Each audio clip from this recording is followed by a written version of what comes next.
Hi boys and girls, I wanted to talk to you about needles today because you're going to be using them if you're doing the Creative Critters or Ugly Dolls. I have two different kinds. You will have to check them out.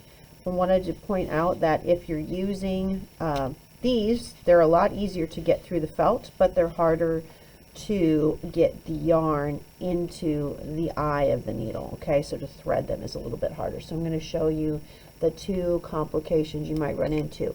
So let's say I want to check out this needle. I would just write my name right here next to this one.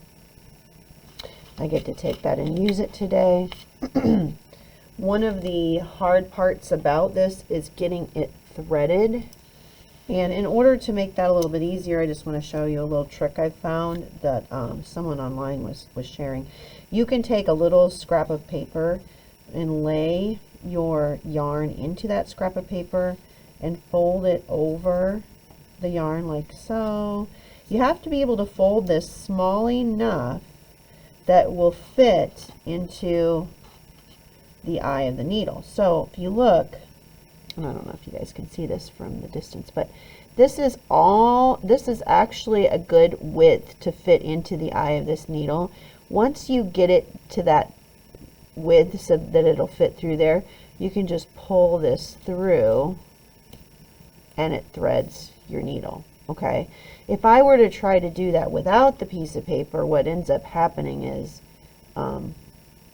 it's really hard. You see, it's really hard because the yarn separates. Okay, so if that happens to you, try the little trick with the piece of paper. If you're doing these are way easier. I can just like fold this over, make a little rounded tip and just pull them through. Okay, so super easy to get threaded. However, when I go to push through this, it's a lot harder.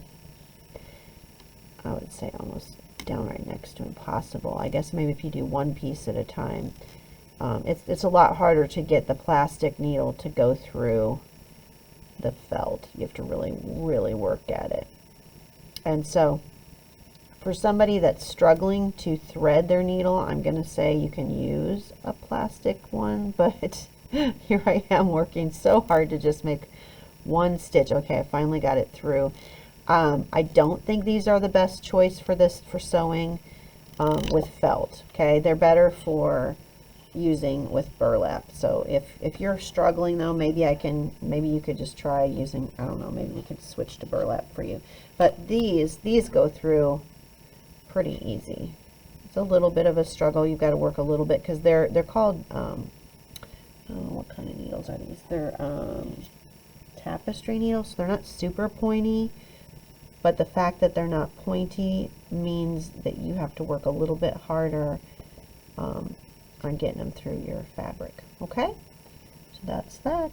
Have fun. I think some of these are a little sharper. This one looks a little bit sharper, like it. Yeah, that one will go through. That's not actually a tapestry needle, but that one, again, if it's not a tapestry one, it's going to be even smaller right here, so it's going to be more of a struggle to get threaded. I don't know if this piece of paper, yeah, see this paper is a little bit too big to fit into here. So if you run into that problem, I would say cut your paper a little bit smaller, maybe fold it narrower so it doesn't have to be very wide in order to hold a piece of yarn in here. You just need it wide enough to pinch that yarn. There, I think I got that smaller. So the width right here has to fit into the width of this. There, now I can fit it into this one and I could use it to pull it through. Okay, so hopefully that trick will work for you. If not, get a friend who is good at threading needles to sit next to you and help you, because Mrs. Walker will not be able to. You'll have to do it on your own. It's a good skill to learn. So have fun.